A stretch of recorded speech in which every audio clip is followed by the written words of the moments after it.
सब बिजनेस अपने जगह पे, उसमें हम फिक्स्ड मार्जिन पे काम करते हैं। Real estate is something with unexpected margin, मतलब अपसाइड इज अनएक्सपेक्टेड और गलत काम किया तो डाउन साइड भी अनएक्सपेक्टेड है। सबसे बेस्ट अगर काम करना है तो सोसाइटी रिडेवलपमेंट का काम करो, उसमें हॉनेस्टली काम करो, work like an engineer as a contractor and do good work for the society. Redevelopment is very simple. पैसा कितना भी बड़ा डेवलपर आने दो, कितना भी बड़ा पैसे वाला डेवलपर आने दो, आदमी गलत मिल गया ना आपको, मतलब वो एक तो घर का चाबी दे रहे उसको, तो डाकू मिल गया ना, उसके हाथ में चाबी दे दिया तो खत्म। दूसरा एक मेजर चैलेंज मैंने एक नया आजकल देखा है कि जहाँ पे एग्रीमेंट हो चुका है, जहाँ पे पैसे लग गए बिल्डर के, वहां पे ब्लैकमेलिंग चालू हुआ है। यहाँ पे एकदम सीधा पता है बिल्डर का पैसा तो लग गया है, हाँ, तो अभी हम काम नहीं करने देंगे। I am sure you are capable enough to handle the situations. तो सर ये रिडेवलपमेंट में साम दाम दंड भेद लेके चलना पड़ता है, देयर इज नो ऑप्शन। एक सोसाइटी तो वाशी में ऐसा हो गया कि वो सोसाइटी ने मेरे को अपॉइंट किया, मेरा 79 हो गया, उसमें हाथ उठाया सब लोग ने, सबका वीडियो रिकॉर्डिंग है। उसके बाद में उनके बीच में कोई झगड़ा हो गया, मतलब सोसाइटी के लोग और उनके बीच में झगड़ा हो गया। अरे एक एजीएम में बोला कि उन्होंने आपस में मारामारी भी कर दिया। ओहो, मेरे को वीडियो रिकॉर्डिंग जब मैंने देखा, मैंने इमीडिएटली मेरा लेटर भेज दिया, भाई I will not be able to continue, मेरा जो पैसा गया, यू प्लीज टर्मिनेट मी। मैं सामने से बोल दिया प्लीज टर्मिनेट मी करिए। मोस्ट चैलेंजिंग थिंग क्या है रीडेवलपमेंट? मुझे रीडेवलपमेंट में सबसे चैलेंजिंग लगता है कोऑपरेशन फ्रॉम सोसाइटी। कोविड के टाइम पे हमको इतना बड़ा एक्सपेंस करना पड़ा, खास करके तब जब लोगों को पैसा खर्च ही नहीं करना था। एवरीवन वाज अभी नहीं करना है, लेकिन वही टाइम पे हमने एग्रेशन दिखाया। हमने एग्रेसिवली मार्केट में एंटर करके हमने ये पूरा चीज करके जो किया ना, तो लोगों को एक कॉन्फिडेंस है। फिर हम यूडीसीपीआर के भी हम लोग पीछे पड़े कि हम लोग को रिडेवलपमेंट करना ही है अभी, मतलब 2020 मार्च में रिडेवलपमेंट का कुछ आता पता नहीं है कि यूडीसीपीआर के बारे में, एंड 2020 दिसंबर में हम यूडीसीपीआर का पॉलिसी लेके आए। तो इतना एग्रेसिवली इसको परस्यू करके हमने बोला कि नहीं, हमको अभी खर्चा भी हो रहा है, रिडेवलपमेंट लोग मर रहे हैं, यहाँ पे बिल्डिंग गिरेगी। तभी वही टाइम पे जिमी पार्क गिर गया था, वो उसके बीच में वो जिमी पार्क करके नेरुल में एक बिल्डिंग गिर गया था।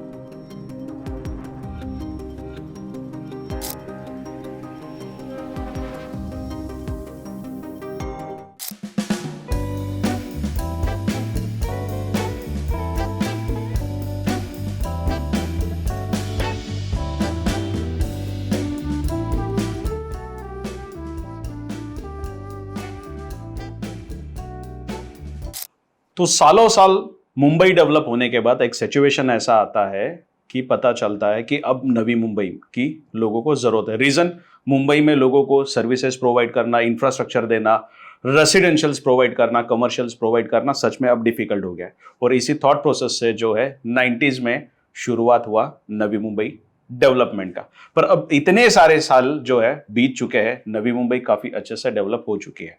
पर जब 90s में एफएसआई इतना ज्यादा यूज करने मिलता नहीं था, तब सिडकोज ने अपनी कुछ जो है अलग से कंस्ट्रक्शंस बनाए थे, और साथ ही साथ कुछ ऐसी सोसाइटीज थी कि जिसमें मैक्सिमम सोसाइटी में एफएसआई यूज नहीं हुआ था। और साथ ही साथ प्राइवेट कंस्ट्रक्शंस भी कई सारे जो इंडिविजुअल बिल्डर्स होते हैं या फिर डेवलपर्स होते हैं, उन्होंने भी अपने कंस्ट्रक्शंस बनाए। पर इतने सालों के बाद अब जब एफएसआई बढ़ चुका है और कंस्ट्रक्शंस पुराने हो चुके हैं, तो रीडेवलपमेंट की जो है जरूरत फिर से आती है।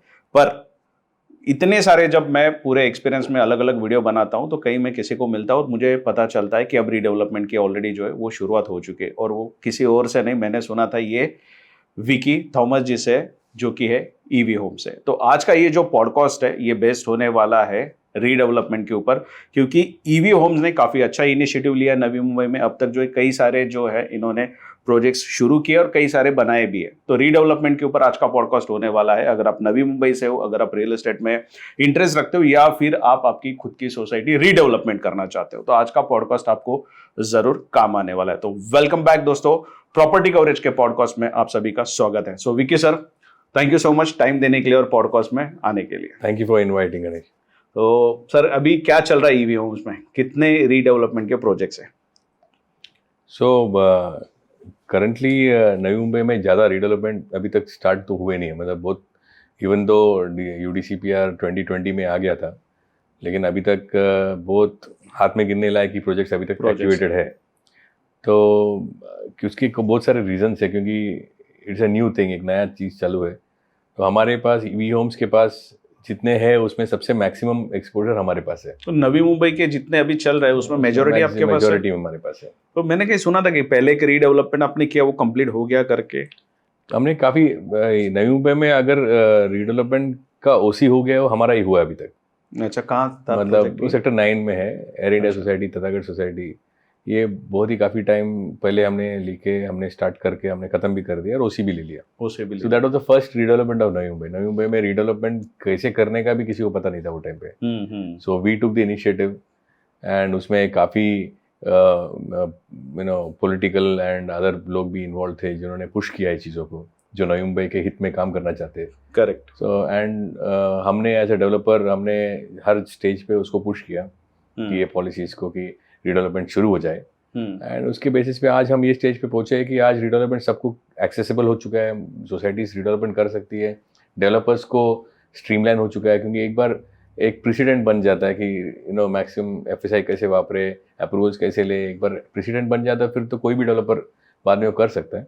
बट इनिशियल टाइम्स में बहुत ही डिफिकल्ट थी। हमने तो 1.5 एफएसआई में रीडेवलपमेंट किया हुआ है, अच्छा। जिसमें सिर्फ हमको दुकान मिला नीचे और वो दुकान भी ऐसा हो गया कि दुकान, आपको पता है दुकान स्टार्टिंग में बिक जाता है, कमर्शियल। वो दुकान हमने पहले ही बेच दिया ये सोच के कि अरे अच्छा है दुकान बिक गया पूरा, और बाद में चल के मालूम पड़ा कि इतने सारे खर्चे हैं उसमें।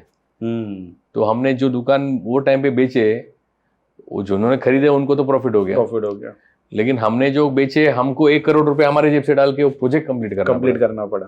तो इतने सारे इश्यूज आते हैं रीडेवलपमेंट में। सो वो टाइम पे एक रेप्यूटेड डेवलपर को अपना एक रेपुटेशन मेंटेन करने के लिए काफ़ी सैक्रिफाइसेस भी करने पड़ते हैं।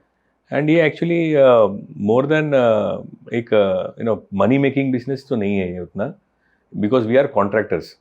तो मैं खुद सिविल इंजीनियर हूँ। सिर्फ रीडेवलपमेंट का बात। हाँ, रीडेवलपमेंट मैं I would say you should not look at it as a money making business. इतना बड़ा ऐसा कुछ बिजनेस नहीं है ये। It is a business where you get satisfaction as a person.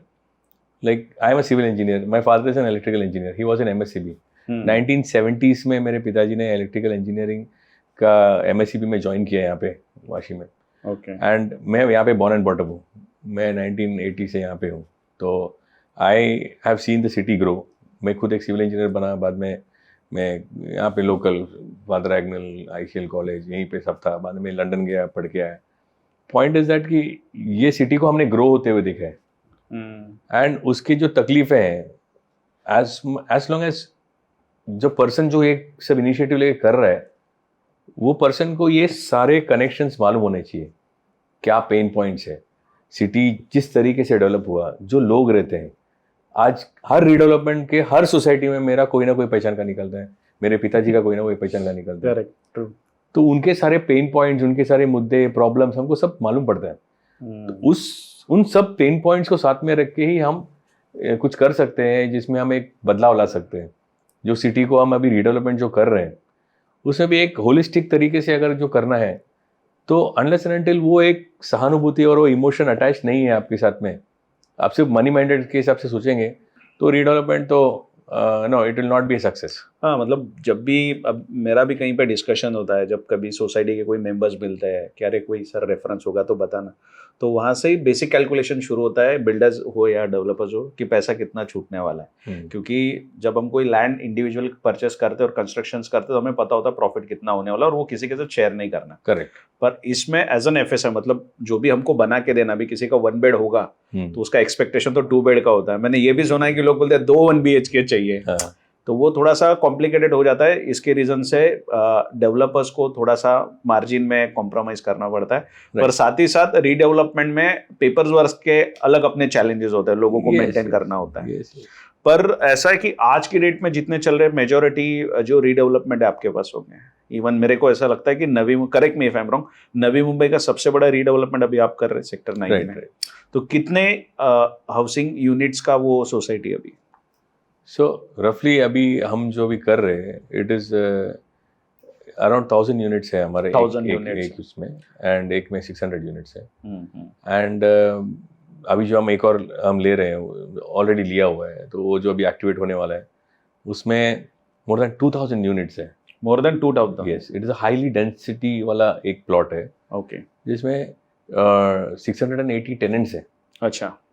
And मैं उसमें बना रहा हूँ, तो उसमें मेरे भी कुछ समझो 600 प्लस कमर्शियल मिला के 2000 यूनिट्स तक टच हो रहे हैं। तो it is a very challenging thing. और डेंसिटी के ऊपर भी बहुत सारा चीजें होती है। मोस्ट चैलेंजिंग थिंग क्या है रीडेवलपमेंट में आपको? अभी आपने किया भी है, तो आपको सबसे चैलेंजिंग क्या लगता है? मुझे रीडेवलपमेंट में सबसे चैलेंजिंग लगता है cooperation from home? From society. Society, okay. क्योंकि हम लोग सर क्या है, हम लोग इंजीनियर के जैसा काम करते हैं। तो हमारे लिए क्या है, एक बार हमने कमिटमेंट कर दिया, मतलब वो सलमान खान का जैसा डायलॉग, एक बार कमिटमेंट कर दिया तो फिर तो मैं किसी का भी नहीं सुनता हूँ। तो हमने एक बार कमिटमेंट कर दिया, वो एक बार एक पेपर में हमने उतार दिया, तो हम उससे तो डिविएट नहीं कर सकते। और डिविएट किया तो उसके ऊपर उसके बारे में, दंड के बारे में लिखा है, पेनल्टी के बारे में लिखा है, सब कुछ लिखा है। सब कुछ लिखा है। लेकिन क्या होता है, ये एग्रीमेंट्स होने के बावजूद some people, some members of society, they try to arm twist, they try to lot of things, cooperate नहीं करने के लिए करते हैं। एंड उसके बहुत सारे इन्फ्लुएंस भी रहते हैं, जैसे कि लोकल पॉलिटिकल इंटरवेंशन, या फिर लोकल उधर के जो लोकल जो डॉन रहते हैं, लोकल जो मतलब जो ये लोग रहते हैं स्ट्रॉन्ग मैन, तो वो लोग का इंटरवेंशन, या फिर उधर के सप्लायर्स के इंटरवेंशन। तो उनके सबका एक ग्रुप रहता है, तो वो लोग सबका एक एक इन्फ्लुएंस। तो मैंने देखा है, तो मैंने बहुत स्टडी किया, इन डेप्थ में स्टडी किया हाउ टू मिटिगेट दिस। मतलब मैंने इसमें पीएचडी कर दिया है, हाउ टू मैनेज। तो मैंने देखा है कि एक सोसाइटी में कम से कम मैंने देखा है कि मिनिमम 10 गुट होते हैं, ओके। और हर गुट की स्ट्रेंथ अलग अलग होती है। मतलब किसी गुट की स्ट्रेंथ दो लोग की रहती है, किसी गुट की स्ट्रेंथ 20 लोग की होती है, किसी की 25 लोग की होती है, किसी की 5 लोग की होती है। तो मैंने ये सब स्टडी किया, और मैंने एक ही बात मैंने समझ में आया कि उन सबको सेटिस्फाई करना है। मैं कर ही नहीं सकता हूँ इस तरीके से एक व्यवहार जहां पे मैं बोलूँ कि मेजोरिटी ने कर दिया तो मैं आगे बढ़ रहा हूँ। मैं करता ही नहीं हूँ। Okay, got your point. So majority में बाय लॉ मेजोरिटी आ गया तो you can proceed, right. But I will never proceed unless and until सब लोग को मैं खुद सेटिस्फाई करने की मैं कोशिश करता हूँ, कन्विंस करने की कोशिश करता हूँ। तो आपको अगर याद होगा, मुझे पता नहीं, मैंने 2010-11 से मैं मतलब कुछ प्रोजेक्ट्स ले रहा हूँ। तो उसमें क्या है, कुछ माइनॉरिटी इंटरेस्ट ने वो प्रोजेक्ट्स को रुका के रखा था। तो और मैंने बहुत टाइम दिया, मैंने बहुत टाइम से मैंने उनके साथ डायलॉग किया, मैंने उनको कन्विंस करने का ट्राई किया। Ultimately it didn't happen. So then I told the society we will have to go to court, we have to go to the legal and get it sorted. First Navi Mumbai का landmark judgement Shraddha society में लेके आया कि minority cannot stop redevelopment work. That was the first high court से order लेके आए हम लोग। Okay, that happened in 2020 during COVID. Okay, and उसके बाद में वेकेट करना ही पड़ा उनको। सो क्या होता है कि या तो एग्रीमेंट मत करो यार, या तो एग्रीमेंट ही मत करो, बिल्डर को अपॉइंट ही मत करो, किसी कुछ करो ही मत। तो फिर हम लोग हमारा जो पेमेंट है, हमारा जो घर का पैसा है, हम जो दूसरे काम में लगाए वो उसमें हम लगा सकते हैं। मेंटल ब्लॉकेज हो जाता है कि अभी हम एक बार इन्वेस्ट करना चालू किया, we have invested into the project. तो वो इन्वेस्टमेंट होने के बाद में अचानक से फिर सेटबैक आता है, कुछ लोगों का डिमांड आता है, अरे ऐसा नहीं करना, अच्छा हमको कुछ और चाहिए, आर्म ट्विस्टिंग टैक्टिक्स है सब, हमको कुछ एक्स्ट्रा चाहिए। अल्टीमेटली एक जगह पे ऐसा हुआ, मेरे को तो उसका फ्लैट खरीदना पड़ा। मार्केट रेट एक्स चालू है, मैंने 2x में खरीद लिया। क्या बात है। तो ये बहुत कुछ होता है, मतलब जैसे एक चांस मिलता है ना आर्म ट्विस्टिंग का। तो बट मैं कोशिश करता हूँ कि मैं सब लोगों को सेटिस्फाई करूँ, सबको हैप्पी करूँ। क्योंकि कल जाके, अभी तक मैं क्या होता, तो एग्रीमेंट जब करता हूँ तो तब स्टैम्प ड्यूटी का पैसा लगता है, 5 करोड़ 10 करोड़ स्टैम्प ड्यूटी का पैसा ऑफिशियली भरना पड़ता है, फिर कुछ अप्रूवल्स के लिए पैसे देने पड़ते हैं। तो तब तक थोड़ा पैसा जाता है, मतलब अप्रोक्सीमेटली 15-20% पैसा जाता है। मेजर पैसा जाने से पहले मैं देखता हूँ कि मेजर पैसा जाने से पहले भाई इनको सबको सेटिस्फाई करना, other than going to the court and doing the argument, इसको ही बात करके खत्म। यस। तो I have seen that side also, कि जब नहीं हो रहा है तो वहां से भी मैंने लेके आया, और जब हो पा रहा है तो मैंने सबको हैप्पी करके कन्विंस करके भी लेके आया। एंड इसमें क्या हो रहा है कि इसमें एक जो लोग हैं, जो अभी जो है मेजोरिटी लोग, दे आर ओके कि हाँ उनको करना है। कुछ लोग हैं जो, एंड मैंने ये भी देखा है कि ये जो भी लोग हैं, ये कुछ द एजेड सीनियर्स जो है, उन्होंने ना बहुत तकलीफ देख के, एक घर खरीदना एक कितना तकलीफ का काम है, तो उन्होंने वो सब देख लिया है। तो उन लोग they are very compromising and they are very clear कि हमको काम करने से मतलब है। और जो मेरे जनरेशन के जो लोग हैं, जो हम लोग थोड़े से ज्यादा एग्रेसिव है, तो हम लोग थोड़े ज्यादा पढ़े हुए हैं, ज्यादा इन्फॉर्म्ड एंड नॉलेजेबल है। लेकिन उसमें एक चीज क्या होता है कि जो नॉलेज और इन्फॉर्मेशन आज जो घूम रही है मार्केट में या फिर ऑनलाइन में, उसको डिसाइफर करने भी आना चाहिए।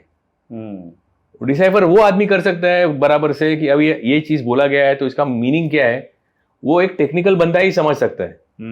अगर एक नॉन टेक्निकल बंदा वो नॉलेज को डिसाइफर करने की कोशिश करे, वो अपने तरीके से डिसाइफर करेगा and then he come and argue with you, तो देन और उसके साथ में कोई लोग और दिशा भूल हो जाते हैं, नहीं बराबर बोल रहा है। इवन सेल्स का एक ट्रिक होता है, लाइक मैं कोई शॉप ओन करता हूँ और मेरे पास कोई क्लाइंट बैठा है, तो मुझे पता है कि मेरे से नहीं लेने वाला, अगले पर्सन से करने वाला है, तो मैं यार रेट ही ऐसा बोल दूँ या प्राइस ही ऐसा, ऑफर ही ऐसा दे दूँ कि सामने वाला मैच नहीं कर पाए। अच्छा, उसमें कस्टमर रिटर्न आता है तो मैं बोल देता हूँ बिक गया हो, तो मुझे देना तो नहीं है। आइडियली मेरा माइंड सेट है रिटर्न आएगा तो मैं एक्सपोज मत करो, ये सब चीजें एक्सपोज मत करो, वरना कोई लेने को नहीं आएगा फिर। नहीं, this is I am just asking you, ऐसा होता है। तो रियल एस्टेट में भी ऐसा होता है कि लोग ऑफर्स डाल देते हैं ऐसा ना कि सामने वाला मैच नहीं कर पाए, फिर जो बंदे ने जिसने सुना है वो अलग अलग बिल्डर से वो डिमांड करते रहता है कि अरे मुझे ये चाहिए, पर प्रैक्टिकली वो पॉसिबल नहीं होता है। तो ये भी चीजें रीडेवलपमेंट में फेस करनी पड़ती है, ऐसा कुछ होता है? बहुत कुछ होता है। सी अभी फॉर एग्जांपल अभी रीडेवलपमेंट कौन कौन कर रहे हैं यहाँ पे? 5 जन कर रहे हैं। ओके, नाम नहीं लूंगा, 5 से 6 जन, मैक्सिमम 5 से 6 जन कर रहे हैं नवी मुंबई में जहाँ पे 600 बिल्डर्स का रजिस्ट्रेशन है कि 600 बिल्डर्स के कंपनीज रजिस्टर्ड है, वहां पे 6 लोग रीडेवलपमेंट कर रहे हैं। ठीक है, और उन 6 लोगों ने ऑलरेडी सफरिंग देख चुके हैं, क्या क्या दिक्कत हुआ है देख चुके हैं। तो और उसमें से जो ग्रेड ए डेवलपर्स हैं, तो ये सब ग्रेड ए डेवलपर्स जब एक कोट करेंगे एक टेंडर के लिए, जब एक टेंडर आता है, मतलब रीडेवलपमेंट में जब कोट करना पड़ता है, वो कोटेशन देने के टाइम पे ये जो तकलीफें हैं वो देखने के बाद में वो हिसाब से कोट करेगा। अब कोई नया बंदा है या फिर एग्जिस्टिंग 600 के बाकी जो लोग हैं उसमें से कोई आया और बोला उसने रीडेवलपमेंट आज तक किया नहीं है, लेकिन वो बोल रहा है मैं भी करना चाहता हूँ, उसको पता ही नहीं है कि इसमें कितने सारे एक्सपेंसेस है, हिडन एक्सपेंसेस। और ये जो हिडन एक्सपेंसेस है, ये ऐसे एक्सपेंस है कि कोई बताएगा भी नहीं, क्योंकि मैं भी अगर किसी को नॉलेज देना भी चाहूं तो भी मैं बता नहीं पाऊंगा ये हिडन एक्सपेंसेस। प्लस ये एक्सपेंसेस उसको सीख के ही करना पड़ता है। बराबर। तो हमने लॉस करके हम ये लेवल पे आए कि हम लर्निंग फीस भर दी, लर्निंग फीस भर के हम लोग यहाँ पे आए। तो it is not easy for anyone. तो क्या होता है कि ये लोग जो लोग अभी कोट कर रहे हैं, मतलब I don't say that they are wrong, they also want to do business, उनको भी बिजनेस करना है, उनको भी। अभी देखो प्लॉट्स है नहीं, नई मुंबई खत्म हो चुका है, करेक्ट, अभी प्लॉट कुछ है नहीं। बाद में एमआईडीसी बचा था, एमआईडीसी ऐसा इम्यून था। अब देखो एमआईडीसी में क्या हालत है, शुरू हो चुका है, एमआईडीसी पूरा एकदम हाइट में चला गया है एंड उसका स्टार्ट रहे जैसे हो गया। करेक्ट। तो the thing is now people are started realising कि रीडेवलपमेंट करना चाहिए, बिल्डर्स आ रहे हैं रीडेवलपमेंट आ रहे हैं, लेकिन उसमें रेप्यूटेड डेवलपर्स भी हैं, कुछ अलग भी हैं, लेकिन किसी को भी आज तक अभी तक जब तक वो करेगा नहीं रीडेवलपमेंट, उसको समझ में नहीं आएगा कि उसमें कॉस्ट कितने सारे हिडन कॉस्ट हैं। मेरे एक्सेल शीट में कम से कम 47 लाइन आइटम्स है एक्सपेंसेस के, 47 लाइन आइटम्स जो एक्चुअल में एक्सपेंसेस होने वाले, वो उनको पता ही नहीं है। मतलब मैंने एक जगह पे कोटेशन दिया जहाँ पे मेरे और फर्स्ट हाईएस्ट के बीच में 10% का डिफरेंस है। सी 1 और 2% का डिफरेंस वेरिएशन हो सकता है, क्योंकि मैं जो भाव में बेचूंगा वो शायद मेरे से बेटर में बेचेगा, या फिर उसका कंस्टेंट कॉस्ट में कुछ 1 और 2% का वेरिएशन है। 10% के बियॉन्ड का जो वेरिएशन है ना, उसने पक्का कुछ तो गोंदल किया, मतलब कुछ भूल गया, वो डालने को भूल गया, वो उसने पकड़ा ही नहीं पैसा। तो आगे जाके फिर जब उसको याद आएगा तब प्रॉब्लम्स, तो लॉस में आएगा। और अगर रेप्यूटेड डेवलपर है तो करके लेगा, नुकसान करेगा और फीस भरेगा और अगले बार जब कोट करेगा तो ठीक से करेगा। या फिर जो दूसरा ऑफ बिल्डर है वो क्या करेगा, वो बैठ जाएगा, ये हमने पकड़ा नहीं था, सोसाइटी के अंक पे डालेगा। सोसाइटी बोले भाई हम तो 1 रुपया खर्चा नहीं करने वाले, तुम क्या हमारे अंक पे डाल रहे हो। बराबर। तो ये एक ये प्रॉब्लम्स। तो अभी 10 प्रोजेक्ट समझो चल रहे हैं, लेकिन 100 प्रोजेक्ट निकल चुके हैं ऑलरेडी, डेवलपर्स ने ले लिए।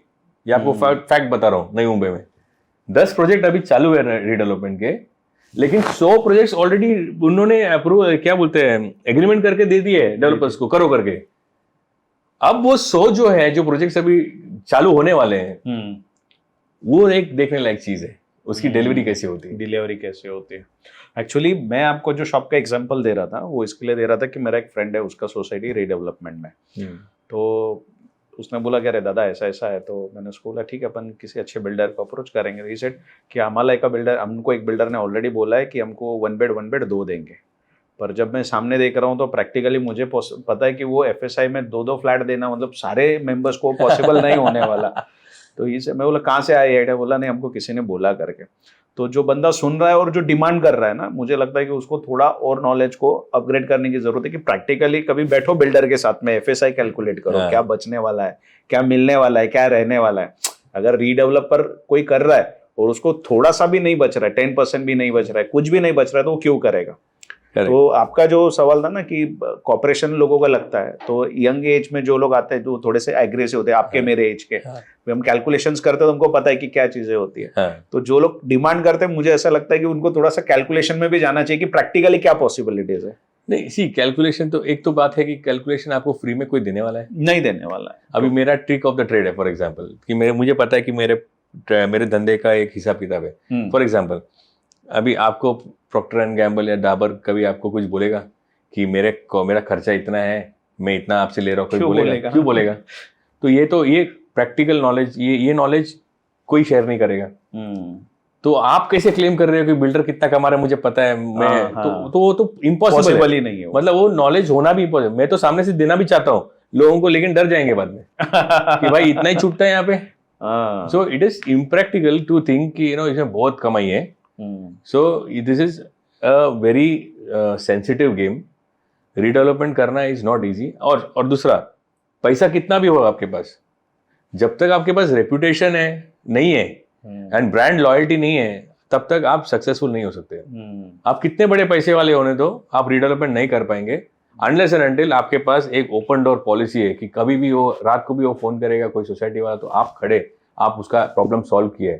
कभी भी आप वो ऑफिस में आया तो आप अवेलेबल है मिलने के लिए, और कभी भी उनके इश्यूज को रिसॉल्व करके आगे बढ़ने का एक हमारे अंदर में एक जज्बा होना चाहिए। तो ये रीडेवलपमेंट में उतरना ही नहीं चाहिए कोई, अगर जब तक उतना कमिटमेंट नहीं है तो। क्योंकि it is not like land लिया और कर दिया। तो अभी लैंड वो तो कोई भी कर सकता है। वो लैंड खरीद के कंस्ट्रक्शन करना थोड़ा ज्यादा इजी है। ज्यादा इजी है, पैसा है, लैंड लो, कंस्ट्रक्शन करो, बेचो अपने भाव में, कौन पूछने वाला है। इसमें मल्टीपल लोगों को टैकल भी नहीं करना, किसी को टैकल नहीं करना है। उसमें लैंड खरीदना है, सिडको से लैंड खरीदना है या फिर जिसके पास लैंड लैंड खरीदना है। रीडेवलपमेंट ऐसा नहीं है, एक आदमी नहीं है। मैं आपको बोल रहा हूँ ना, एक जगह पे 680 टेनेंट्स है, 680 टेनेंट्स। अच्छा, 680 टेनेंट्स में से कम 500 लोगों के नाम में ऑलरेडी मेरे दिमाग में है। उनमें से कोई फोन करेगा तो मुझे मालूम है 500 लोग में से किसने फोन किया, और ये भी पता है कि उसका डिमांड क्या होने वाला है। तो आई एग्जैक्टली हैव टू इतने ग्रास रूट लेवल पे आपको कनेक्टेड होना पड़ेगा। उसका एक मेन रीजन, एक ब्लेसिंग क्या है कि मैं यहाँ पे बॉर्न एंड बॉर्न हूँ। मेरे रूट्स यहाँ पे, तो मैं यहाँ से किधर बाहर गया नहीं हूँ। भले बाहर जाके पढ़ के आया हो, लेकिन यहाँ पे धंधा भी किया, लेकिन यहाँ पे मेरा रूट्स यहाँ पे, तो मेरा गढ़ है। तो यहाँ पे मेरे साथ जितने लोग भी रहते हैं तो उनके साथ मेरा एक अच्छा रैपो है। एंड मैं सामने से बोल देता हूँ भाई मेरे से होगा या नहीं होगा। मैं उल्टा लोगों से और सोसाइटी से ये रिक्वेस्ट करूंगा कि ईवी होम्स के पास से आप कुछ प्रपोजल लेने से पहले आप पहले क्लियर हो जाए कि आप प्रोजेक्ट करने वाले कि नहीं करने वाले। कितने बार ऐसा हो गया है कि मेरे को हुआ कि बोल रहे हमको करना है, लेकिन रेजोल्यूशन पास ही नहीं रहता है। लेकिन ईवी होम से कोटेशन चाहिए। क्यों? क्योंकि ईवीएम का कोटेशन मिलने के बाद में दूसरा बिल्डर के पास से 2% बढ़ा नहीं दे सकते। ईवीएम का कोटेशन एक दिन मेरा ही कोटेशन घूम के मेरे पास आ गया। मतलब वो भी गलती से उसने क्या किया, एक बंदे ने उसको व्हाट्सएप भेजा कि एक डेवलपर ने इतना दिए, 2% बढ़ा के देना है। उसने उसको उसने उसको डाउनलोड भी नहीं किया। उसने डाउनलोड किया, उसने देखा नाम नहीं, कोटेशन देखा नहीं उसने डाउनलोड किया और मेरे को डायरेक्ट फॉरवर्ड किया। तो ये एक डेवलपर ने अगर कोड किया है, आप 2% बढ़ा के दे दो तो ये काम मैं कर सकता हूँ। मैं वो डाउनलोड किया, ओके, मैंने खुद ने कोड किया है और मुझे खुद को बोल रहे 2% और बढ़ा के दे तो काम मिल जाएगा। मैं बोला भाई मुझे नहीं समझ में आ रहा क्या चालू है। फिर मैं उसके बाद में डिस्क्लेमर डालना चालू किया कि मेरा कोड अगर मार्केट में आप देते हो, सर्कुलेट करते हो, तो मेरा quotation is null and void. Okay, तो मैंने कॉन्फिडेंशियलिटी मैंने क्लॉज डालना चालू किया, नॉन डिस्क्लोजर का। कि मेरा कोड प्लीज आप मार्केट में डिस्ट्रीब्यूट मत करो, क्योंकि मेरा कोड मेरे वर्किंग के ऊपर डिपेंडेंट है। मेरे वर्किंग में मेरे इयर्स ऑफ एक्सपीरियंस है। ये फीस भर के ये जो एक्सपीरियंस है उसमें से ये आते हुआ है। और उसमें भी क्या है कि वो जिन्होंने फीस नहीं भरा है उनको पहले भेज देते हैं, भाई ये लो पढ़ लो ये कैसे उसने अराइव किया। और मेरा जो कोड रहता है वो डिटेल कोड रहता है, जिसमें मैं बताता हूँ कि मेरा फिजिबिलिटी कैसा क्या बोल रहा है, मैं कितने तक जा सकता हूँ, मैंने किस तरीके से हर एक चीजें मैंने देखी है कि रेंट कितना होगा, कॉर्पस कितना होगा, उसका डिपॉजिट कितना होगा, शिफ्टिंग ट्रांसफर कितना होगा, आपको एरिया कितना दे सकता हूँ, एनुअल रेंटल कितना बढ़ सकता है, मैं पूरा मेरा कैलकुलेशन के साथ देता हूँ। तो वो मेरा कोटेशन लेके किसी को दे दिया, वाला उसको सीखने को मिल जाएगा, उसको रेडी कैलकुलेशंस मिल जाएगा। अच्छा, पैरामीटर्स मिल गए, क्या ये सारी चीजें रहती है, जीएसटी कितना भरना पड़ता है, उनका जीएसटी हमको भरना पड़ता है, तो ऐसा बहुत कुछ रहता है, बहुत सारी चीजें होती है। तो ये सब चीजें जब मैं लिख देता हूँ मेरे कोटेशन में, तो अभी वो तो सामने वाले के तो ईजी हो गया, हाँ एक कोटेशन मिल गया, तो ये कोटेशन के बेसिस पे हम थोड़ा सा 2% बढ़ा के हम ले लेते हैं। हाँ, वर्कआउट किया हुआ रेडी मिल गया, अब तो क्या बांध के बनाना ही है। तो बाद में मैं अभी एक ऐसा सिचुएशन पे आया, भाई मैं अभी बंद कर दिया, बोला अभी कोई पीएमसी अपॉइंट करो, do a tendering process, once you do a tendering process we will quote in the tender and that will be the final. अभी क्या हो रहा है, एक एक जगह पे मैंने ऐसा देखा है, टेंडर हो गया, टेंडर ओपन किया, उसमें बहुत सारे डेवलपर्स ने मतलब जो क्वालिफिकेशन के लिए जो सबमिशन ऑफ डॉक्यूमेंट्स होती है वही इनकम्प्लीट है, तो दे शुड बी डिस्क्वालीफाइड, तो वो डिस्क्वालीफाई नहीं किया, चलो ठीक है डन, यू केप्ट इट, आप सोसाइटी है, आप तो मालिक है, आप कुछ भी कर सकते हैं, आपने रखा उसका कोटेशन। अब कोटेशन ओपन हो गया, उसमें समझो मैं हाईएस्ट हूँ, तो as a trend, as a no logic कि इन्होंने कोट किया है सब्जेक्ट टू सारे कंडीशन इनके फुलफिल्ड है और ये हाईएस्ट कोट किया है, तो इनको काम देना चाहिए। वो मेरा काम मेरे देखने के, मेरा कोटेशन ओपन होने के बाद में बाकी सबका कोटेशन ओपन होने के बाद सबको बोलने लगे कि अभी आप लोग रिवाइज करो, ये हाईएस्ट ये है, अभी आप लोग रिवाइज करके क्या दे सकते हो, तो फिर टेंडर किस बात, तो टेंडर किस बात का यार। और मुझे भी बोल रहे आप भी रिवाइज करो, बोला मैं ऑलरेडी हाईएस्ट हूँ और आप मुझे बोल रहे रिवाइज करो। मैं बोला ठीक है, तो मैं बोला मैं आपको एक रिवाइज लेटर देता हूँ। मैंने लेटर में यही लिख के दिया, भाई दिस इज माय, आप टेंडर किया है, this is my full and final offer, no regret offer. तो मैंने एक ट्रेंड चालू किया, no regret, this is my no regret, मतलब इसके बाद आप किसी को भी देंगे मुझे कोई प्रॉब्लम नहीं है। तो ये सब अभी मार्केट अभी ऐसा, because it is a very nascent stage, market is not mature like Mumbai. Mumbai में ये सब नहीं चलता है। मुंबई में in fact I have scene societies जहाँ पे टेंडर भी नहीं होती है, दे हैव उतना मेच्योरिटी है कि हाँ 2-3 जन से बात किया, उन्होंने भी एवरेज सेम ही कोट किया, जो सही जिसके साथ कंफर्ट लगा, जिसका कंफर्ट लगा कि हाँ ये ठीक है, हमारे थोड़ी बातें सुन रहे हैं, उसके साथ में काम कर लिया। एंड वो सब ये नहीं है, ये तो इधर नई मुंबई में तो कोई भाव ही नहीं है, नेपियन सी रोड, नरीमन पॉइंट, वो सब एरिया में भी इस तरीके से काम होता है, पीएमसी अपॉइंट ही नहीं होता है। नई मुंबई में एक ट्रेंड बन गया अभी, पहले तो पीएमसी का भी अपॉइंटमेंट हमने शुरुआत किया था, जब हमारा फर्स्ट प्रोजेक्ट स्टार्ट हुआ था तो तब से हमने पीएमसी का एक रिक्वायरमेंट हमने मैंडेटरी रखा था कि PMC always should be there to make people understand, it should be a bridge between developer and society. लेकिन उसमें भी मतलब आधा काम हम ही करते हैं, मतलब लेकिन एक साइनिंग अथॉरिटी या फिर एक अप्रूवल अथॉरिटी होना चाहिए जो चेक करेगा कि बिल्डर जो बोल रहा है वो सोसाइटी सही में वो ही चीज है ना, वो वेरीफाई करेगा, verification authority should always be there. तो हम ऑलवेज मेंटेन करते हैं कि वो भी होना चाहिए, लेकिन काम हम लोग करेंगे पूरा। तो आपका ना, मैं अभी आज पॉडकास्ट होने वाला है, वो पहले से पता था, थोड़ा सा मैं देख रहा था सोशल मीडिया पे और क्या क्या है सारी चीज़ें। आपका मैंने एक फ़ोटो देखा था, उस टाइम के जो चीफ मिनिस्टर थे एकनाथ शिंदे साहब, उनके हाथ से कुछ मेरे ख्याल से ओसी का कुछ था, मैं पूरा पढ़ नहीं पाया, वो बता पाएंगे क्या इंसिडेंस था वो? सो बेसिकली यूडीसीपीआर के अंडर में, UDCPR is the new DCR for Navi Mumbai. तो यूडीसीपीआर में 10.10 हमारा जो रीडेवलपमेंट रिलेटेड जो क्लॉजेस है उसमें हमने काफ़ी हमने सजेशन ऑब्जेक्शन एंड मेहनत करके हमने बहुत कुछ, मतलब भगवान की दया से वो हो गया। तो उसमें हम सब लोग ने अप्रूवल लिया, तो नई मुंबई का ये फर्स्ट प्रोजेक्ट होगा जो ये क्वार्टर में मार्च 31 के पहले हम ओसी के लिए जा रहे हैं। सो द फास्टेस्ट रीडेवलपमेंट, मतलब 2022 में खाली हुआ, मैंने 22 में स्टार्ट किया प्रोजेक्ट, 23 जनवरी में मैं स्टार्ट किया, अभी 24 हो गया एंड 25, 2 साल के अंदर में हमने बिल्डिंग 27 स्टोरी की building, approximately 12 lakh foot construction, gross construction area हमने 2 साल में कंप्लीट किया। 2 साल में कंप्लीट? 2 साल में। ये एक बहुत बड़ा अचीवमेंट हमारे लिए। अच्छा। हम लोग एक टाइम पे 7 दिन में 8 दिन में स्लैब डाल रहे थे, अच्छा, स्ट्रक्चर के टाइम पे। and we are going to apply for OC in March. अच्छा. तो दैट इज आवर टारगेट. थोड़ा 1-2 महीना ऊपर नीचे हो सकता है, लेकिन हमारा 1 क्वार्टर में जाने का प्लानिंग है. तो बिकॉज ऑफ दैट जब यहाँ पे शिंदे साहब आए थे नई मुंबई में, तो I was invited for that event and sir ने फेलिसिटेट किया हमको. अच्छा. ये because it was a very big achievement. And पूरे दरमियान ना एक डिफॉल्ट ऑफ रेंट, ना एक default of payments to vendors. किसी का वेंडर का पेमेंट ही आउटस्टैंडिंग नहीं है हमारे इधर.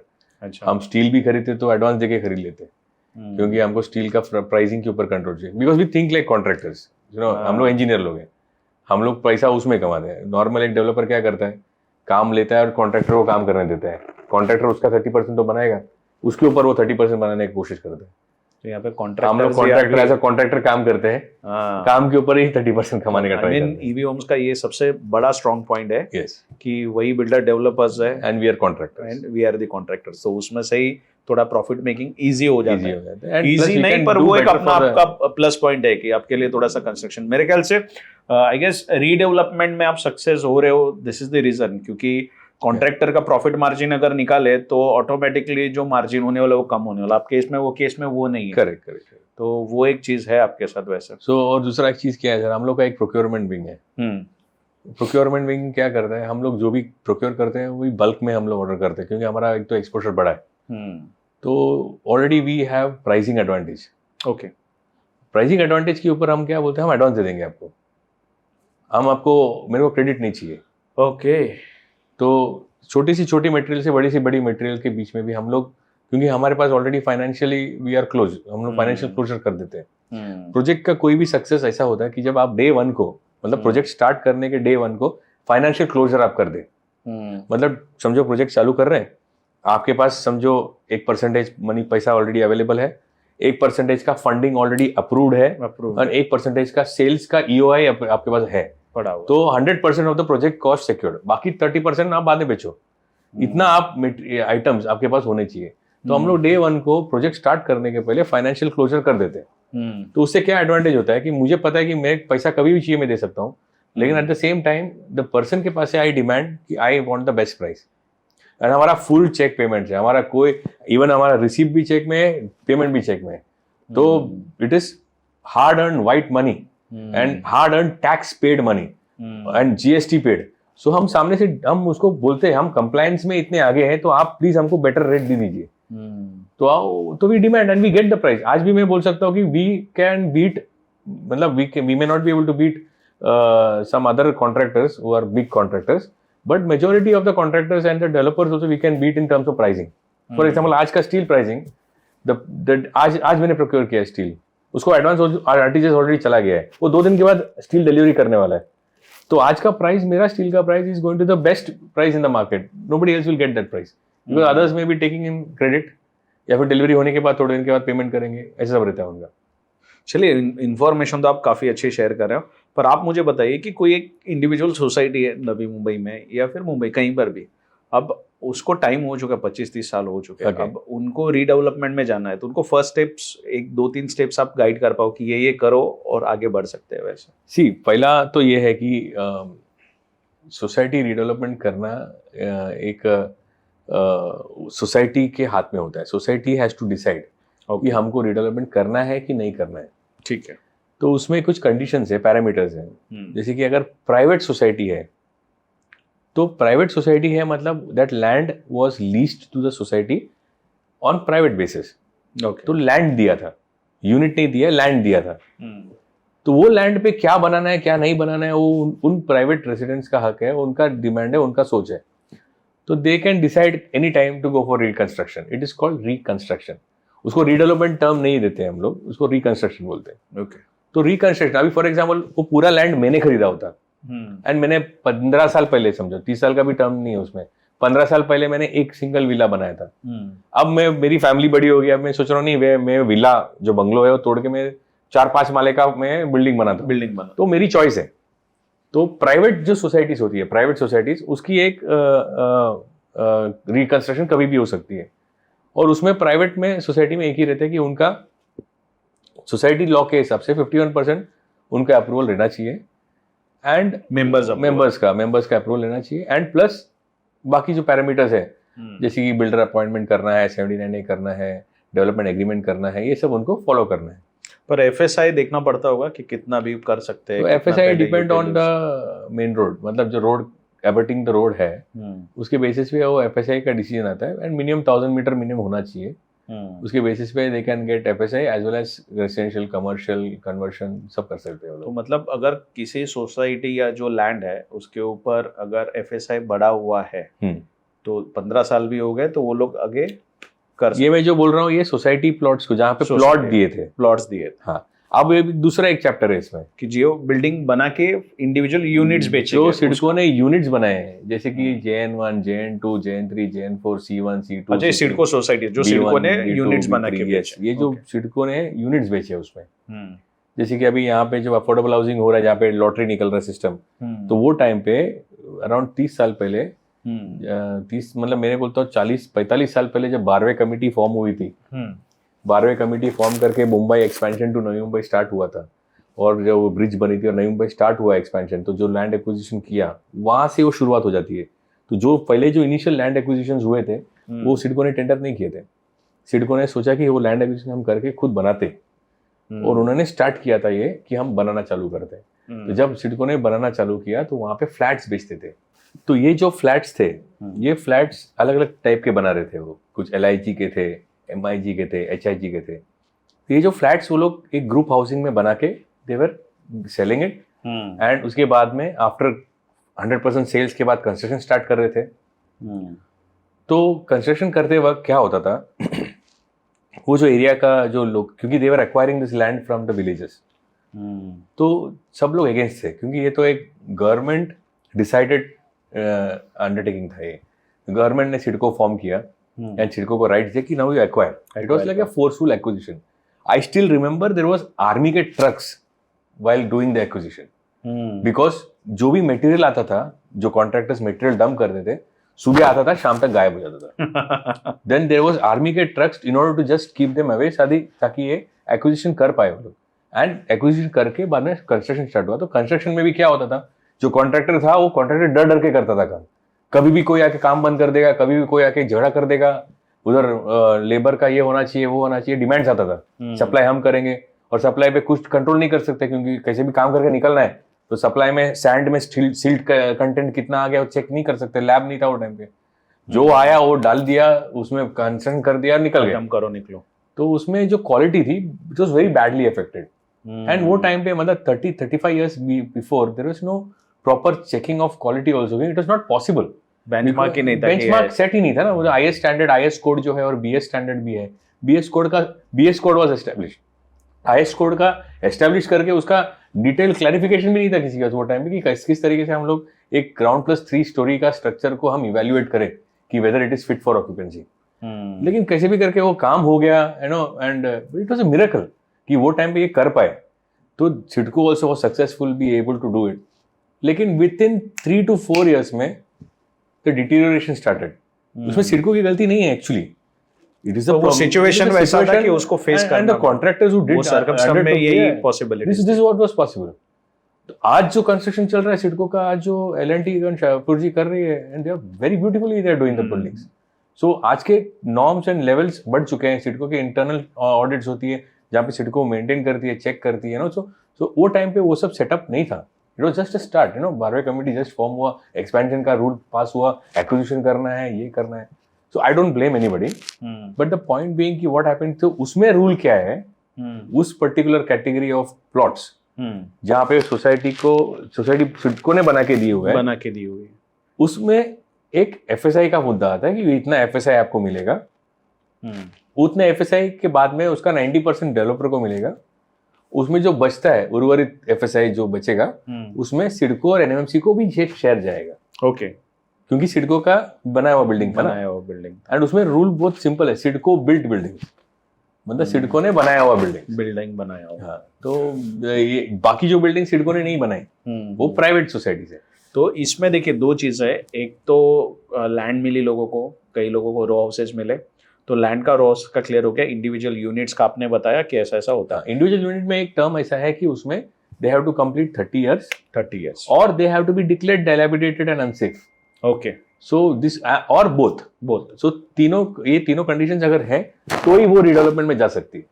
ठीक है। अब इसके अलावा और एक कैटेगरी है जो कि 12.5% में प्लॉट लिए गए, खरीदे गए, बिल्डर्स डेवलपर्स ने खरीदे, फिर बिल्डिंग बनाई, बेच दी और सोसाइटी उन्होंने बनाई। पहले तो ऐसा था कि बहुत जगह पे डेवलपर्स बना के भी नहीं देते थे, लोग खुद सोसाइटी बना लेते थे। अब कोई ऐसी बिल्डिंग है जो सिडको ने डेवलप की है, वो लैंड सिडको ने दी नहीं है, वो 12.5% जो स्कीम था लैंड ओनर से बिल्डर ने खरीदी और बना के दे दी। राइट। तो उन लोगों को क्या करना पड़ेगा अब? तो वो थर्ड कैटेगरी है, वो है गाउटन प्लॉट्स। ओके। जो टेंडर में और एलोकेशन में नहीं गई हुई है, जो डायरेक्ट 12.5% या 22.5% जो विलेजर था उनको मिला। 12.5% गाउटन स्कीम के अंदर में विलेजर को मिला एंड विलेजर ने बाद में उसमें अपना बिल्डिंग बना दिया। ओके। तो उसमें क्या है कि वो भी रिडेवलपमेंट के लिए एलिजिबल है, they can go for it. लेकिन उसमें क्या है, चैलेंज क्या है, आपको एक सीजेबल पार्सल नहीं मिलेगा। वो 300, 400, 500, 600, 800, 900 मीटर का प्लॉट है। करेक्ट। एंड वो मेन रोड पे कभी नहीं होगा। सिडको ने स्मार्टली ऑलवेज जो मेन बड़े बड़े प्लॉट्स मेन रोड पे रखे हैं एंड जो गाउटन के प्लॉट्स है वो सेकंड फेज में है, मतलब अंदर की रोड पे, छोटे वाले रोड, छोटे 12 मीटर भी नहीं, 8 मीटर है, 9 मीटर है। मैंने 6 मीटर के भी रोड देखे हैं। जहाँ पे 6 मीटर के रोड पे इतना सा प्लॉट था, उस पर 4 माला चढ़ा दिया ऑलरेडी। अभी क्या डेवलपमेंट करेगा उसमें? तो इलीगल स्ट्रक्चर एक्सपेंशन बहुत कुछ हुआ है उसमें।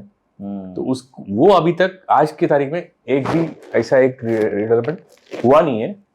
जबकि मैंने सारसोले गांव में, मैंने बोनकोड़े गांव में, बहुत जगह पे, तोरुआ में, सब जगह पे देखा हुआ है ये प्लॉट्स। लेकिन मेरा एक ही चैलेंज है कि रोड्स सब लोग को साथ में आना पड़ेगा। अच्छा। इंडिविजुअली एक आदमी जा नहीं पाएगा। अच्छा, तो मतलब आई मीन मल्टीपल 2-4 प्लॉट्स अगर साथ में आते हैं तो फिर वो क्लस्टर एक साथ करके कंस्ट्रक्ट करना। अभी विलेज में क्या होता है, और ये विलेज एरिया में ही है, मतलब ये सिटी के अंदर में जो विलेज है, जैसे कि जू गांव हो गया, तुरबा गांव हो गया, सारसोले गांव हो गया, तो उसके अंदर में जो पॉकेट्स है, उसमें विलेज में भी अलग एक पॉलिटिक्स चलता है वहाँ पे। I know. तो एक बंदे का बाजू वाले बंदे से जमता नहीं है, तो वो अमालगमेशन में आएगा नहीं। और सबसे उसके ऊपर भी एक मुद्दा है कि अमालगमेशन का पॉलिसी आज की तारीख में गाउटन के लिए एक पॉलिसी अभी बनना है, जहाँ पे गाउटन के सारे प्लॉट्स मर्ज हो सकते हैं। सिडको प्लॉट्स में तो वो बन सकते हैं, लेकिन उसका भी पॉलिसी, मतलब it all depends on amalgamation, also depends on certain factors. मतलब प्लॉट टू प्लॉट का वेरिएशन नहीं होना चाहिए। एक में अगर रेसिडेंशियल है, दूसरे में कमर्शियल है, तो उसमें इश्यूज होते हैं।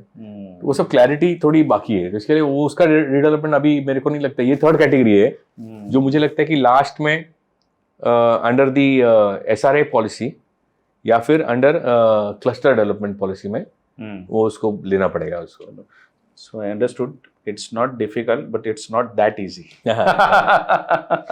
चलो ग्रेट। बट इन बिटवीन है ना, आपसे मैं पहले मिला था एक बार, हमारा डिस्कशन हुआ था, मुझे एग्जैक्टली याद नहीं, correct me if I am wrong अगर मैं गलत याद कर रहा हूँ। आपने मुझे बोला था कि कभी कभी ऐसा होता है कि आपको एक्चुअल बिजनेस में प्रॉफिट मेकिंग नहीं दिखता है, पर मेरा स्टाइल थोड़ा अलग है, मैंने स्टील में पैसा बनाया।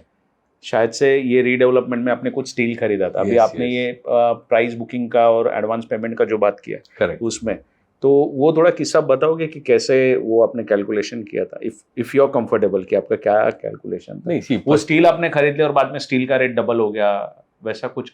नहीं, see the thing is that is a incident, it happened during Covid. हाँ। सो कोविड में क्या हो गया था कि हमने तो एग्रीमेंट तो कर लिया कि we are going to go for redevelopment. So redevelopment का एक क्लॉज क्या रहता है, ये वार्षिक का ही। तो पहला क्या रहता है कि you have to get your commencement certificate, CC, मतलब पूरा approval, full approval of the entire project. मतलब 27 माले का 3 टावर आने वाला है, पूरा CC लेके आना है। मिल गया। वो लेके मुझे सोसाइटी के पास जाना है कि सर ये लेके आया हूँ, अब मैं आपको 1 महीने का नोटिस दे रहा हूँ, आप वेकेट कीजिए, मुझे फिजिकल पोजीशन दे दीजिए, मैं काम चालू करता हूँ। तो CC तक लेके आना है, तो that's a very big task and expense. तो वो हुआ नहीं था वो टाइम पे। 2020 में तो पॉलिसी नहीं आई थी, UDCPR ही नहीं आई थी। लेकिन 2022 में कोविड आ गया। कोविड के बाद में, और अच्छा, हम जो रिडेवलपमेंट कर रहे हैं सारे बिल्डिंग्स डायलापिडेटेड है, मतलब कभी भी गिर सकते हैं, ऐसा सिचुएशन था। यस। तो the society met us and demanded कि देखो यार, पॉलिसी भी नहीं आई है, CC भी नहीं आई है, वी अंडरस्टैंड, बट हम लोग रह नहीं सकते ऐसा यार, हमको खाली करो, क्योंकि बारिश आने वाली है, तो हम कहाँ जाएं।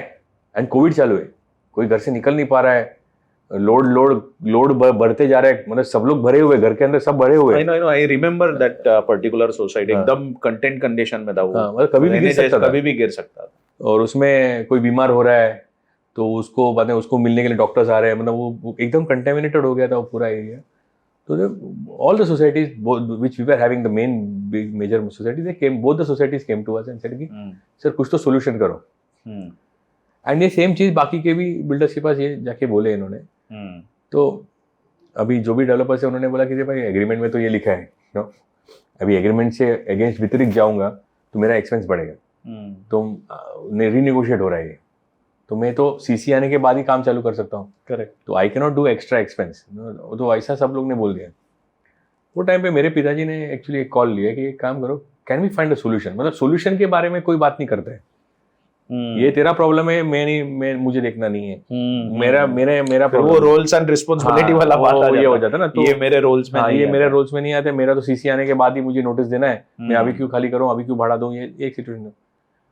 ये यहाँ पे हमारा एक डिफरेंस आता है कि जिस जगह पे मुद्दे, टर्म्स एंड कंडीशंस ये सब निकल जाते हैं, हमको एक्चुअल ग्राउंड में उतर के देखना पड़ता है कि हम क्या कर सकते हैं, तो सोसाइटी के लिए हम क्या बेनिफिट कर सकते हैं और हमारी नुकसान भी ज्यादा नहीं हुए, हम सोल्यूशन ओरिएंटेडली काम करते हैं। तो तब हमने क्या किया, हमने एक ऐसा काम किया कि let us do one thing, let us go to Bombay and find out कि ट्रांजिट बिल्डिंग्स कैसे बनते हैं। ट्रांजिट बिल्डिंग, या अच्छा, transit buildings are a temporary structure of steel buildings जो आप विद इन 2 months से 3 months आप बना सकते हो।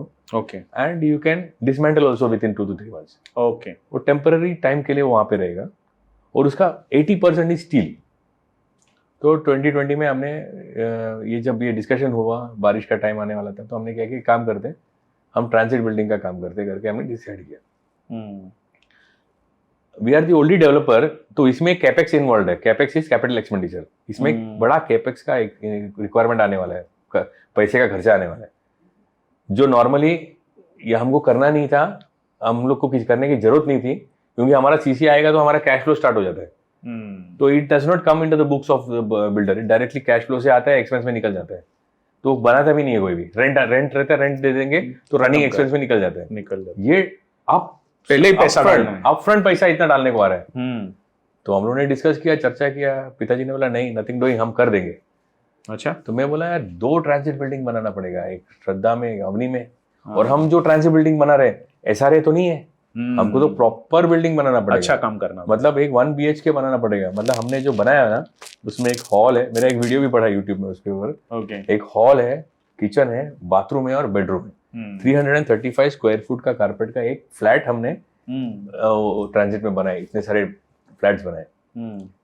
तो वो टाइम पे हमने वो किया, हमने हमारा अपफ्रंट खर्चा कर दिया कैपेक्स, और वो दोनों बिल्डिंग बना दिए। उसमें लिफ्ट भी है। अच्छा, लिफ्ट भी ट्रांजिट बिल्डिंग में लिफ्ट है, एंड जो वॉल्स है वो कुछ ऐसे पतरे के नहीं है, प्रॉपर थिक कंक्रीट वॉल्स है। अच्छा, एंड जो फ्लोरिंग फुल टाइलिंग वाइलिंग के साथ में, वाटरप्रूफिंग के साथ में, एंड पूरा बना के रेडी किया हमने। हमारा इतना अच्छा नाम हो गया उसमें कि पब्लिक इतना खुश हो गया। कुछ लोग बोल रहे यही हमारा बिल्डिंग है, हमको ये भी बस हो गया। नहीं भाई, तुम्हारा बिल्डिंग बना रहा हूँ, मतलब वो वीडियो में रिकॉर्ड है, वो यूट्यूब में पब्लिक बोलता अरे इतना अच्छा बिल्डिंग है, हमको यही बस हो गया। मतलब ऐसा नहीं है, this is a temporary item. तो this was a very big challenging thing, challenging time भी था, कोविड था। कोविड के टाइम पे हमको इतना बड़ा एक्सपेंस करना पड़ा, खास करके तब जब लोगों को पैसा खर्च ही नहीं करना था। हाँ, एवरीवन वाज अभी नहीं करना है। लेकिन वही टाइम पे हमने एग्रेशन दिखाया, हमने एग्रेसिवली मार्केट में एंटर करके हमने ये पूरा चीज करके जो किया ना, तो लोगों को एक कॉन्फिडेंस आया। फिर हम यूडीसीपीआर के भी हम लोग पीछे पड़े कि हम लोग को रीडेवलपमेंट करना ही है अभी। मतलब 2020 मार्च में रीडेवलपमेंट का कुछ आता पता नहीं है कि यूडीसीपीआर के बारे में। एंड 2020 दिसंबर में हम यूडीसीपीआर का पॉलिसी लेके आए। तो इतना एग्रेसिवली इसको परस्यू करके हमने बोला कि नहीं, हमको अभी खर्चा भी हो रहा है, रीडेवलपमेंट में लोग मर रहे हैं, यहाँ पे बिल्डिंग गिरेगी। तभी वही टाइम पे जिमी पार्क गिर गया था, वो उसके बीच में वो जिमी पार्क करके नेरुल में एक बिल्डिंग गिर गया था। तो थिंग्स वर एकदम हाइट पे आ गया था कि अभी तो करना ही पड़ेगा। एंड हमने जो किया उसके बाद में क्या हुआ कि जो स्टील का प्राइस था कोविड के टाइम पे एकदम क्रैश हो गया था, मार्केट क्रैश हो गया था, तो स्टील प्राइस एकदम नीचे आ गया। तो हमने वही टाइम पे बना दिया बिल्डिंग, और अभी डिसमेंटल करने का टाइम आ गया है। तो इसमें मेरे को ना 80% स्टील है, तो स्टील का तो भाव मिलेगा ही। अभी डिसमेंटल करने जा रहा हूँ तो ये 2x हो गया ऑलरेडी। तो नॉर्मली मेरे को कम मिलता था, तो मेरे को जो पैसा डाला डेप्रिशिएट होना चाहिए तो एप्रिशिएट होके मेरे को उतना पैसा तो मिलेगा, मतलब उतना में मेरे को एश्योरेंस हो गया। तो भगवान ने भी हमको वो टाइम पे साथ दिया कि वो टाइम पे भी हम जो कर रहे थे कि एक अलग सोच से कर रहे थे, सोशल इम्पैक्ट की सोच से कर रहे थे, उसमें भगवान ने हमको पैसा दिलाया, प्रॉफिट दिलाया। तो इससे बड़ी बात क्या हो सकती है। मुझे ना किसी ने एक वीडियो पे बहुत टाइम पहले सवाल पूछा था, मल्टीपल लोगों के प्रोजेक्ट्स दिखाते हो तो घर खरीदना है तो क्या देखे, तब मैंने बोला था कि कंस्ट्रक्शन ऑफ कोर्स आपको देखना चाहिए, पास्ट एक्सपीरियंस देखना चाहिए, पर मुझे ऐसा लगता है कि जिस बंदे के पास या जिस बिल्डर के पास आप खरीद रहे हो ना, ट्राई टू मीट हिम, एक बार मिलो और कोशिश करो वो बंदा कैसा है वो समझने की।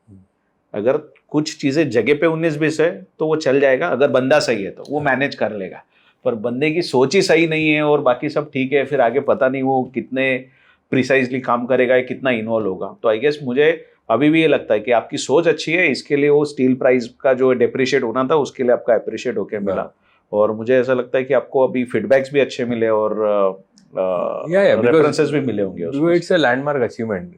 है ही नहीं ट्रांजिट बिल्डिंग कहाँ पे, नहीं देखा ही नहीं। नई मुंबई में है ही नहीं ट्रांजिट। मुंबई में मेरे ख्याल से घाटकोपर विक्रोली के पास किसी ने वहाँ पे है, मुंबई में चर्चगेट वहाँ वो साइड में है जहाँ पे काला घोड़ा, एक दो जगह पे मैंने देखे, पर मुंबई नवी मुंबई में मैंने एक ही देखा है, only two we have made two, Shraddha and Avani में 2 बनाए, nobody has even attempted. Correct, क्यों अटेम्प्ट करेगा डेवलपर, बोलेगा क्यों, मेरा एक्सपेंस है ना सर वो स्टार्टिंग और में, वो रूटीन एक्सपेंस नहीं है, वो वन टाइम मतलब एक साथ पैसा डालना है। रेंट का तो कैसा है, थोड़ा थोड़ा चले जाता है, हर महीने देना है, वो भी कैश फ्लो से देना है, कैश फ्लो से देना है, खाली करेगा रोटेशन में ही देना है, जो आ रहा है उसमें से ये तो पहले उठा के पैसा डालना। और आपके केस में तो सीसी नहीं था आपके हाथ में ना, और अनसर्टेनिटी, कोविड का time, so these are all challenging times। तो आपका मुझे पहला बिल्डिंग बताओ ना, जब आपने करियर शुरू किया या काम शुरू किया, आपको याद है कि ये बिल्डिंग जैसे आपका प्रोफेशनल लाइफ शुरू हुआ, ओके तो पहला बिल्डिंग कितने स्टोरी का था, कहाँ था, याद है आपको, कैसा था? मेरा पहला बिल्डिंग मतलब फ्रॉम द कंपनी और my personal company EV Homes का आप जो मॉनिटर करने लग गए वैसा? तो मैं एक्चुअली फादर एंगल कॉलेज में मैं इंजीनियरिंग पढ़ रहा था, सिविल इंजीनियरिंग पढ़ रहा था। तो वो टाइम पे इम्प्लांट ट्रेनिंग करके एक साल का कोर्स, 1 साल हमको करना पड़ता था, मतलब इम्प्लांट ट्रेनिंग, मतलब जाके हमको किसी के पास काम करना पड़ता था। तो वो टाइम के एक बहुत ही बड़े डेवलपर थे सीवुड बिल्डर्स करके, जो एक मिस्टर राजन करके थे, he was no more, he was shot dead and first time नई मुंबई में अंडरवर्ल्ड एक्टिविटी में he was shot, he was the first target and he was collateral damage. Okay, तो लेकिन उसके एक प्रोजेक्ट थी पाम बीच रोड पे, the first building on Palm Beach is Seawood Garden.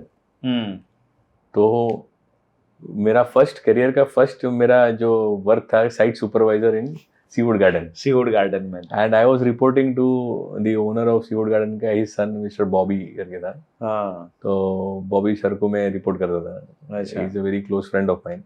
तो जॉब ही था। हाँ, तो फर्स्ट में उधर मैं at the age of I think 20 I think the first time I went to that place to work and on the my company's front. So after I completed, मैंने diploma ख़त्म किया और उसके बीच में भी तो मेरा first experience was not exactly directly technical में नहीं था कंपनी में। मैंने फर्स्ट सेल्स के अंदर टारगेट किया था, क्योंकि तभी जस्ट बिल्डर एसोसिएशन ऑफ नई मुंबई फॉर्म हुआ था। Okay, and my father was one of the founding members के अंदर में था वो। तो तभी फर्स्ट एग्जीबिशन हुआ था, the first exhibition of BNM। अच्छा, तो मुझे अभी भी याद है, हमने एक 3x3 का स्टॉल लिया था, 3 मीटर बाय 3 मीटर का, 3 मीटर बाय 3 वो भी चौथे लेन में। अच्छा, क्योंकि सामने बड़े बड़े डेवलपर्स है यार, तो हम तो स्टार्ट है, हमारा पहला बिल्डिंग है। हाँ, एक्चुअली वही सुनना है, दैट वाज द रीजन। मैं आपको आगे पूछूंगा। तो मेरे पिताजी, हम लोग कॉन्ट्रैक्टर्स थे, तो हमने पाम बीच रोड किया, हमने ये सब करके थोड़ा पैसा वैसा जो भी पूंजी जमा किया, लास्ट में जाके हर बिजनेसमैन लास्ट में जाके रियल एस्टेट में घुसता है। रियल एस्टेट में तो हम लोग भी गए, एक छोटा सा प्लॉट टेंडर में खरीदा, और टेंडर भी ऐसा टेंडर घमासान टेंडर हुआ। हम लोग ने टेंडर के लिए जो कोट करना था, तो मेरे पिताजी टेक्निकल आदमी है, तो इंजीनियर है, तो हमने क्या किया, हमने उल्टा कैलकुलेट किया। पहले कॉस्ट कैलकुलेट किया कि इलेक्ट्रिकल का कॉस्ट कितना आएगा, कंस्ट्रक्शन का कॉस्ट कितना आएगा, और बाकी पेंटिंग, फिनिशिंग, ऑल एक्सपेंसेस कितना, इतना आएगा, ये एक्सपेंसेस है। और ये एक्सपेंसेस के ऊपर हमको 30% चाहिए, एक्सपेंसेस के ऊपर हमको 30% चाहिए, बस। ओके, बचा हुआ पूरा प्लॉट में डाल देंगे। तो हमने रिवर्स कैलकुलेट किया और वो टाइम पे मार्केट में प्लॉट का प्राइस कुछ चल रहा था 2-2,500, 3,000, 4,000। हमने वो प्लॉट मार्केट से डबल प्राइस में ले लिया। अच्छा। तो मेरे पिताजी के फ्रेंड है, वो उनका ही दुकान साइड में था। तो जैसे ही उधर टेंडर में ओपनिंग हो गया, मेरे पिताजी को मालूम पड़ गया गड़बड़ हो गया कुछ। तो मतलब 10 रुपए की चीज 20 रुपए में ले लिया अपन ने यार। तो मेरे पिताजी उठ के निकल गए वहां से। टेंडर जब ओपन कर रहे थे वो हॉल से निकल गए। उधर चर्चा चल रहा है, अरे कोई बड़ा पार्टी आया है, 10 रुपए की चीज 20 में लेके गया 20 में खरीद ली।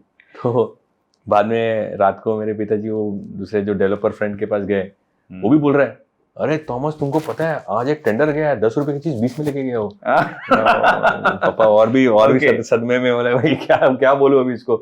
तो धीरे से मैंने बोला, भाई वो मैं ही हूँ जिसने लिया है वो प्लॉट। अरे तुम क्यों लिया यार, अरे तुम बोलना चाहिए था, तुम डिस्कस करना चाहिए था। बोला मेरा कैलकुलेशन सब सही है, मैं इतने कॉस्ट में काम करूंगा, इतना मेरे को 30% प्रॉफिट में ये भाव में बेचना है, वो भाव भी अवेलेबल है, तो मैं कर लूंगा। अरे नहीं नहीं नहीं यार ऐसा होएगा वैसा होएगा। व्हाट हैपेंड इज कि वो प्लॉट था कोपरखन्ना में राफा नायक के सामने, वो प्लॉट वहां से चेंज हो गया ऑटोमेटिकली। मतलब सिडको ने वो प्लॉट कैंसिल किया और उसके बदले में हमको एक प्लॉट अलॉट कर दिया। मतलब यार यहाँ पे कुछ स्कूल का कुछ काम था, हमारे गलती हो गया कुछ, वो प्लॉट हमको अलॉट कर दिया। हमको सीधा मेन रोड पे दे दिया, एक हाईवे पे, डी मार्ट का जो रोड है ना, वो रोड पे सीधा वो शुभम पैलेस के भाई वहाँ पे मेन कॉर्नर पे एक प्लॉट दे दिया, अलॉट हो गया। कुछ एडिशनल पैसा वो भी भर दिया। अच्छा, वो तो पहला हो गया, फर्स्ट स्टेप। सेकंड स्टेप, ये प्रोसेस में 1 साल निकल गया, ये plot allocation and getting the plot. उसमें मार्केट 2x 3x चला गया।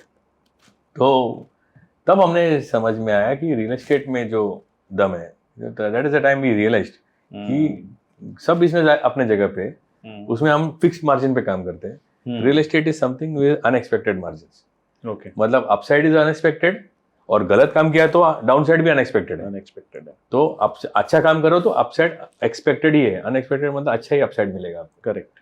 एंड उसके सक्सेस के बाद में हमने सोसाइटी प्लॉट्स, टेंडर प्लॉट्स, 12.5%, 22% सब प्लॉट्स किया। फ्री होल्ड प्लॉट किया। अभी जो मैंने लेटेस्ट, आपको पता है हार्ट सिटी जो पनवेल सेट में मोसार एरिया में, हाँ, वो फ्री होल्ड है। मतलब उसमें लीज होल्ड भी नहीं, फ्री होल्ड प्लॉट भी किया है। ये सारे प्लॉट्स करने के बाद में अभी हमारे दिमाग में आया है कि सबसे बेस्ट अगर काम करना है तो सोसाइटी रिडेवलपमेंट का काम करो, उसमें हॉनेस्टली काम करो, work like an engineer as a contractor and do good work for the society and accordingly you will succeed. तो वही हम लोग का एक एथोस है। और हमको ज्यादा दूर भी नहीं जाना है। हम लोग हमारे घर से निकलते तो हमारे घर के 5 किलोमीटर के रेडियस के अंदर में ही हमको काम करना है। तो रोज आते आते दिखता है क्या हो रहा है साइड पे। रोज जाना है हमारे, मतलब हमारे घर से हम लोग रोज निकलते, सुबह हम लोग रोज साइड पे जाते हैं। रोज का हमारा एक अपडेट रहता है, टेक्निकल अपडेट क्या है, फाइनेंशियल अपडेट क्या है, मार्केटिंग अपडेट क्या है, तीनों चीज हम देखते हैं। फिर पॉलिसीज, जैसे बहुत सारे रिडेवलपमेंट के अभी भी पॉलिसीज में ग्रे एरिया है। तो हम लोग कंटिन्यूस वी आर लेटर हम लोग we are discussing, we are engaging in discussion with CIDCO, NMMC streamline करने के लिए। अभी रिसेंटली एक बहुत सारा प्रॉब्लम चल रहा था विद रिस्पेक्ट टू अप्रूवल्स, तो उसको भी हमने बहुत सारा स्ट्रीमलाइन किया। अभी ऑनलाइन हो चुका है पूरा, बीपीएमएस सिस्टम में आ गया, बिल्डिंग प्लानिंग मैनेजमेंट। करेक्ट। तो ऑफलाइन से ऑनलाइन चला गया। तो इतने सारे उसमें दिक्कतें आती, तो we sit with the authorities, we finalise and try to get sorted things. तो यही सब चीज में हम लोग का मतलब, और अच्छा काम करने का हिसाब से हम कर रहे हैं। किसी का बुरा तो नहीं कर सकते हम लोग, करेगा तो हमको भी नहीं, मार्केट में रह नहीं सकते हम। इतना साल से हम ये मार्केट में है, मतलब आज की तारीख में कम से कम 30-35 ईयर से हम ये मार्केट में है। तो it is because of the reputation and redevelopment is very simple. पैसा कितना भी बड़ा डेवलपर आने दो, कितना भी बड़ा पैसे वाला डेवलपर आने दो, आदमी गलत मिल गया ना आपको, मतलब वो एक तो घर का चाबी दे रहे उसको, तो वो डाकू मिल गया ना, उसके हाथ में चाबी दे दिया तो खत्म। वो एक टेक्निकली साउंड बंदा है, जिसका एक रेपुटेशन है, ट्रैक रिकॉर्ड है डिलीवरी का एकदम, और एडजस्टेबल बंदा है जिसको एक्सेस कर सकते हो, उसे आदमी के पास चाबी दिया। Apart from loss profit and calculation, आपको पर्सन भी देखना है। Yes, person is the most important. पर ये जो सवाल आपको मैंने पूछा, पहला बिल्डिंग कैसा था, थोड़ा मैं आपको प्रीवियस स्टोरी पे लेके जाना चाहता था। रीजन इज इस बार हमने ये देखा आपका प्रॉपर्टी एग्जीबिशन में, तो जो क्रूज का थीम वगैरह बनाया, तो आई गेस 1 CR के ऊपर खर्चा आया होगा उसको। जो भी बड़ा अच्छा एक्सपेंस आया उसके ऊपर, ठीक है। तो वो 3x3 मीटर का, और इस बार कितने मीटर का था ये? ये in the history of builder association of Navi Mumbai and CREDAI हाँ, के हिस्ट्री में इससे बड़ा स्टॉल उन्होंने दिया नहीं है। अच्छा। ये it is more than 1000 metre. 1000 metre. हाँ।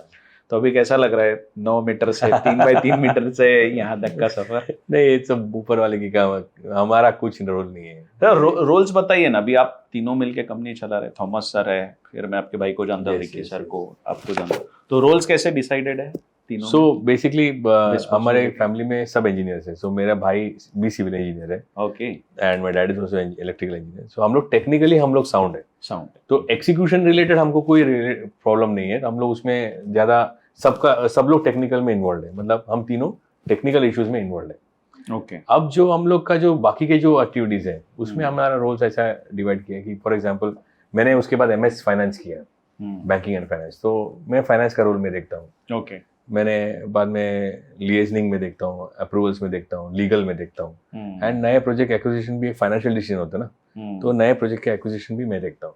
Okay, my brother did MBA in marketing, okay, so he is expert, is आज की तारीख में मैं तो बोलता हूँ नवी मुंबई का सबसे बेस्ट मार्केटिंग पर्सन है वो। मतलब उतना उसने उसके ऊपर पीएचडी किया कि नवी मुंबई में अगर माल बेचना है तो कैसे बेचना है। तो he has achieved tremendous success in sales. मतलब जहाँ पे अनएक्सपेक्टेड था कि मतलब जहाँ पे कुछ सेल्स का पॉसिबिलिटी नहीं है वहाँ पे भी उसने सेल्स किया। तो he has got lot of knowledge and he takes care of marketing, sales, branding and also collections. So yeah, and registration of getting the post sales part also, pre-sales and post-sales, दोनों parts is under him. And my dad, he sits at the top and he दोनों को control, दोनों को देखते हैं and plus he उसकी पूरी नजर रहती है on timeline. ओके, उनको वही सा टाइमलाइन पर सुपरविजन कि ये चाहिए, ये टाइम को हमने बोला था, ये टाइम को हमको डिलीवरी करना है। अब हम लोग ने हमारा 27 का हमारा डिलीवरी डेडलाइन है, हम डिलीवरी देने वाले अभी 25 में। 25 में? हाँ, मतलब 2 साल। तो 2 साल तो ये is because of his constant persistent tempering की करो। Very much strict than you, मतलब मैं थोड़ा सा अवॉइड करता हूँ बात करने का, बिकॉज वो साउंड वैसे, आई डोंट नो, पर्सनली मैं ज्यादा बात नहीं करता हूँ, थोड़ा स्ट्रिक्ट साउंड करते हैं ना। He is very simple person, हाँ, बट स्ट्रिक्ट साउंड करते हैं, मतलब चीजें गोल घुमा के बात करना नहीं, हम लोग को, हम तीनों को नहीं आता है, नहीं आता। हमको हाँ तो हाँ, ना तो ना, बस। पिछली बार पे रिकी सर को मिला ना, मैंने बोला तब तुम तीनों के बीच, अब तीनों के बीच में एक चीज कॉमन है कि फिल्टर नहीं है करके, जो है वो एकदम स्ट्रेट है। चलिए सर, बातें तो काफी अच्छी सारी हो रही है आपसे, पर जिस थॉट प्रोसेस से आज मैंने आपको इनवाइट किया था पॉडकास्ट के लिए, कि मुझे ऐसा लगता था कि लोगों को थोड़ा एडुकेट करें रीडेवलपमेंट के बारे में, रिकंस्ट्रक्शन के बारे में, क्योंकि अभी नवी मुंबई में मेजोरिटी जगह पे वो टाइम आ गया कि सबको कहीं ना कहीं लग रहा है कि हमारा बिल्डिंग फिर से नया बने, और आप कर भी रहे हो काम। पर अभी हाल फिलहाल आपने तो चलो बता ही दिया कि मैंने सबके पैसे भरे एक्सपीरियंस लेने के और काम करने के, फीस भर दी है मैंने, पर इतना सब करने के बाद आई एम श्योर चैलेंजेस तो फिर भी आते हैं। तो अभी हाल फिलहाल कुछ सोसाइटीज चल रही है या कुछ कंस्ट्रक्शन चल रहा है और उसमें भी आपको कुछ चैलेंजेस लग रहे हैं, कुछ नई चीज़ें सामने आ रही है जो आप शेयर करना चाहो? सो अभी नई मुंबई में क्या है कि अभी रिसेंटली क्या हो गया, एकदम जल्दी से रीडेवलपमेंट हॉट हो गया है। सो कुछ जगहों में ऐसा हो रहा है कि मेरा एकदम काम होने के बाद में भी कोई और डेवलपर आता है, बोलता है अरे यार ये काम मुझे चाहिए, क्या चाहिए मैं देता हूँ, उसको निकालो। थोड़ा सा ऐसा डेवलपर के बीच में क्या होता है, हमारे यहाँ पे नई मुंबई में थोड़ा सा बॉम्बे के जैसा मैच्योरिटी नहीं है, इसलिए थोड़ा सा हमारा नई मुंबई थोड़ा सा बैकवर्ड है, जहाँ पे यूनिटी नहीं है डेवलपर्स के बीच में। तो वो हम लोग सॉर्ट आउट कर रहे हैं, मतलब 5-6 जन मिलके हम लोग एक ग्रुप बना रहे, जाके बोले भाई अगर तू वो ले रहा है, तूने ले लिया है, तो उसे मुझे बता दियो, मैं उधर जाऊंगा। क्योंकि क्या होता है, हमारे पास भी कोई लेके आता है कोई प्रपोजल, तो तभी वो टाइम पे हमको पता नहीं है उसका हिस्ट्री क्या है। तो now we are creating a channel जहाँ पे information is divided to everyone कि भाई ये प्रोजेक्ट मुझे मिल चुका है, मेरा एग्रीमेंट हो चुका है, प्लीज इसमें मत आओ। तो भाई हम सामने से बोल देते हैं कि हम नहीं जाएंगे। उसके बावजूद भी कोई ना कोई होता है जो थोड़ा सा उंगली करने का ट्राई करते हैं, क्योंकि उनके बीच में भी कंपटीशन रहता है। तो ये एक चीज मैंने ट्रेंड यहाँ पे देखा है जो मुंबई में तो बिल्कुल नहीं है। मुंबई में तो इतना अच्छा रैपो है, इतना अच्छा लोगों के बीच में इतना कनेक्शन है कि एक बार एग्रीमेंट हो चुका है तो कोई वो जगह पे जाएगा भी नहीं। तो यहाँ पे वो एक चीज है कि ये प्रॉब्लम मैं देख रहा हूँ, इन्फ्लुएंस थोड़ा इन्फ्लुएंस। हाँ, एक और दूसरा मैंने देखा है कि दूसरा एक मेजर चैलेंज मैंने एक नया आजकल देखा है कि जहाँ पे एग्रीमेंट हो चुका है, जहाँ पे पैसे लग गए बिल्डर के, वहां पे ब्लैकमेलिंग चालू हुआ है। ब्लैकमेलिंग, यस, यहाँ पे एकदम सीधा, क्योंकि पता है बिल्डर का पैसा तो लग गया है, हाँ, तो अभी हम काम नहीं करने देंगे। तो ये कौन ब्लैकमेल कर रहा है? आई मीन नहीं, इट इज नॉट मेजोरिटी, मतलब माइनॉरिटी 1% या 2% के कुछ लोग होते हैं मेंबर्स में से। ओके, मेंबर्स में से उनको मालूम पड़ जाता है कि देखो भाई इधर कुछ अपना कुछ है ना, अभी पैसा लग गया है, तो अभी पैसा लगा है तो बिल्डर बिजनेसमैन है, वो पैसा क्या लग गया है तो अभी उसका इंटरेस्ट भी चालू है, मीटर भी चालू है और काम आगे करने का है, तो उसको थोड़ा सा हम ट्विस्टिंग करके थोड़ा कुछ निकाले, तो क्या करेगा लास्ट में? अभी हम तो बिजनेसमैन ही है आखिर में। प्रॉब्लम क्या है कि वो सेटलमेंट करने के बीच में अगर वो जेन्युइनली उसका कुछ रीजन है और सेटलमेंट करना पड़ता है तो ठीक है। अभी वो ऐसे ब्लैक मेलिंग के हिसाब से करते हैं तो उसको भी सेटल करना पड़ता है। बाद में क्या मतलब वो आउट करता है कि नहीं हमको भी देखो ऐसा तू भी जा भी, तो यार ये नहीं हो सकता। मतलब यार if it is a genuine issue that can be addressed, that can फिर be made some, you know, you can make something for it. It's an कोई जेन्युइन इशू ही नहीं है, तुमने खुद बनाया हुआ इशू है, उसका भी मैं सेटलमेंट करूं और बाद में पर्पसली बना के, तो that we won't do. I am sure you are capable enough to handle these situations. तो सर ये रीडेवलपमेंट में साम दाम दंड भेद लेके ही चलना पड़ता है, there is no option, you know, so you will need to have good relation with, you know, the local authorities, you know, will have to have, कितने सारे मेरे एक सोसाइटी में तो कम से कम 50 FIR आपस में कर चुके हो लोग। सही है, तो ये सब चीजें होती है, बट ठीक है, हम लोग we will not enter into that. उसमें हम लोग तो उल्टा बोलते हैं, सर हमको फंसाओ मत यार, आप आपका घर प्रॉपरली बना के लो, हमको भी काम करना है। मैं बोलता हूँ पहले आप लोग बिल्डर को इनवाइट करने से पहले आप ये सब क्लियर कर लो। सही है, क्योंकि बिल्डर अपना इन्वेस्टमेंट कर रहा है ना यार। अगर आपके इधर इतना प्रॉब्लम है, ऐसा लग रहा है सब चीज में, अगर वो सोसाइटी में इतने प्रॉब्लम्स है, इतने सारे प्रॉब्लम्स है, एक सोसाइटी तो वाशी में ऐसा हो गया कि वो सोसाइटी ने मेरे को अपॉइंट किया, मेरा 79 हो गया, उसमें हाथ उठाया सब लोग ने, सबका वीडियो रिकॉर्डिंग है। उसके बाद में उनके बीच में कोई झगड़ा हो गया, मतलब सोसाइटी के लोग और उनके बीच में झगड़ा हो गया। अरे एक एजीएम में बोला कि उन्होंने आपस में मारामारी भी कर दिया। ओहो, मेरे को वीडियो रिकॉर्डिंग जब मैंने देखा, मैंने इमीडिएटली मेरा लेटर भेज दिया, भाई I will not be able to continue, मेरा जो पैसा गया, यू प्लीज टर्मिनेट मी। मैं सामने से बोल दिया प्लीज टर्मिनेट मी करके। तो ऐसी सब सिचुएशंस आते हैं। तो ये मेजोरिटी, ये एक नया चैलेंजेस मैंने देखा है कि नो सोसाइटीज के अंदर में यूनिटी नहीं है। तो एक तो हमारे डेवलपर्स कम्युनिटी में थोड़ी यूनिटी लाने की जरूरत है, एंड एक सोसाइटी को रियलाइज करना है कि भाई यूनिटी अपने बीच में लानी पड़ेगी। सही है, चलो बढ़िया। विकी सर, अब डिस्कशन ऐसा है, रियल एस्टेट का खत्म नहीं होगा, पर हमारे पास थोड़ा सा टाइमलाइन होता है। पर चलो आज के इस पॉडकास्ट में से एक अच्छा मैसेज मिला है कि अच्छे लोगों के साथ जरूर रहना चाहिए, पर शुरुआत खुद से करनी चाहिए। तो अच्छा, एक सर ने भी काफी बार बोलते बोलते बता दिया कि सबको यूनिटी बना के रहना चाहिए, फिर चाहे वो बिल्डर्स हो, डेवलपर्स हो या फिर सोसाइटी मेंबर्स हो। बिकॉज ऐसा होता है ना कि आप यूनिटी अच्छी बना के रखोगे, मैसेज सही से कन्वे करोगे तो सही सारी चीज़ें डिलीवर्ड होगी। बाकी अलग अलग थॉट प्रोसेस से जाओगे तो फिर ना बिल्डर कुछ अच्छा काम कर पाएगा, ना आपको कुछ अच्छी चीज़ें डिलीवर्ड हो पाएगी। तो एनीवेज, आज का जो पॉडकास्ट था, जो हमने विकी थॉमस सर के साथ शूट किया है, ईवी होम्स इनका ब्रांड है। फ्यूचर में रीडेवलपमेंट से रिलेटेड कुछ भी इन्फॉर्मेशन हो तो आप ईवी होम्स को जरूर कांटेक्ट कर सकते हैं। वैसे पॉडकास्ट का सिलसिला जो है आगे भी शुरू होगा। आपको सिर्फ इतना करना है कि राइट साइड में एक सब्सक्राइब और बेल आइकन दिखता है, उसे प्रेस करके रखिए ताकि अगली बार वीडियो अपलोड करूं तो आपको नोटिफिकेशन मिल सके। फिर से मिलेंगे नए वीडियो के साथ, नए पॉडकास्ट के साथ। तब तक के लिए जय हिंद।